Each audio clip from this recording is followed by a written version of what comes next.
শাবান মাস এমন একটা মাস যেটা নফল রোজার জন্য আদর্শ মাস। নবীজি সাল্লাল্লাহু আলাইহি সাল্লাম শাবান মাসে যত রোজা রাখতেন অন্য কোনো মাসে এত রোজা রাখতেন না। রমজান তো পুরো মাসটাই রোজার মাস, সেটা বাদ।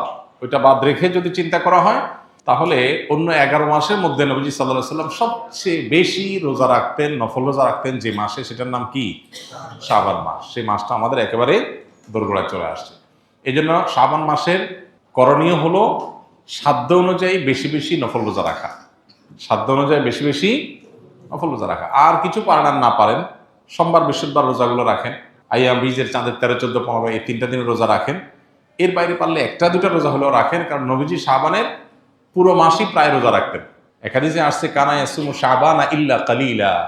নবীজি শাবানের কয়েকটা দিন, শেষের দিনগুলো বাদে প্রায় সবগুলো দিন রোজা রাখতেন। সেখানে আপনি 1টা 2টা রোজা হলেও রাখার চেষ্টা করেন। এটা হলো শাবান মাসের প্রধান আমল।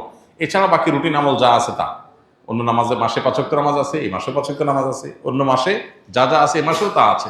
এ মাসে এক্সট্রা বলতে একটা জিনিস আছে, সেটার নাম হলো নফল রোজা বেশি বেশি রাখা।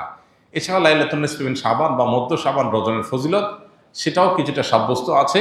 যতটুকু সাব্যস্ত আছে ততটুকু এটার গুরুত্ব আরোপ আমরা করবোই, কিন্তু এর বাইরে পুরো মাসব্যাপী করার জিনিস একটাই, সেটা হলো নফল রোজা। আল্লাহ আমাদেরকে আমলের তৌফিক দান করুন। কোন এক বড় বক্তা বলেছেন, স্বামী স্ত্রী গোসল ফরজ হলে তারা নাপাক নয়, ইমানদার নাকি নাপাক হয় না। নামাজ পড়ার আগে গোসল করে নামাজ পড়তে পারবে, তার আগে সব কাজ করতে পারবে।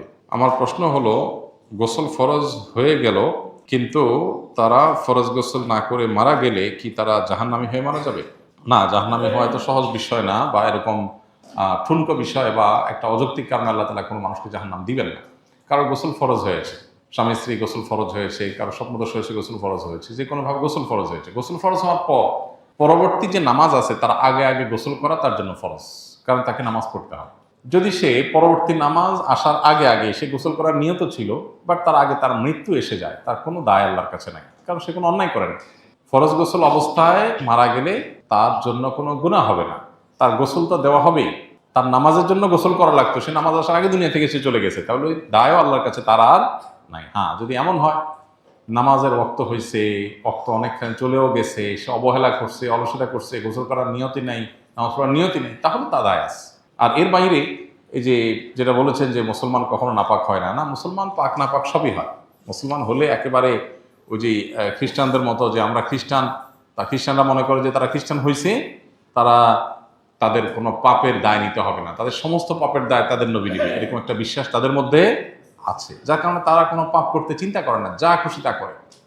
কারণ তারা মনে করে তাদের নবী ঈসা আলাইহিস সালাম, তারা মনে করে যে তিনি শূলে চড়ে মৃত্যুবরণ করেছেন, তার উম্মতের পক্ষ থেকে সকল দায় তিনি নিয়ে তিনি দুনিয়া থেকে চলে গেছেন। এটা ভুল কথা।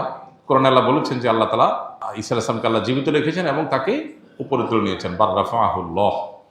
তো এই জন্য মুসলমানদের মধ্যে কেউ যদি মনে করে যে মুসলমান কখনো নাপাক হবে, এটা ভুল বিশ্বাস। অবশ্যই নাপাক হবে, কোরআন হাদিসে বড়ি বড়ি আয়াত এবং হাদিসের প্রসঙ্গে আছে। কেউ বললে এটা তার মূর্খতা ছাড়া কিছু না, যদি এইভাবে কেউ বলে থাকে।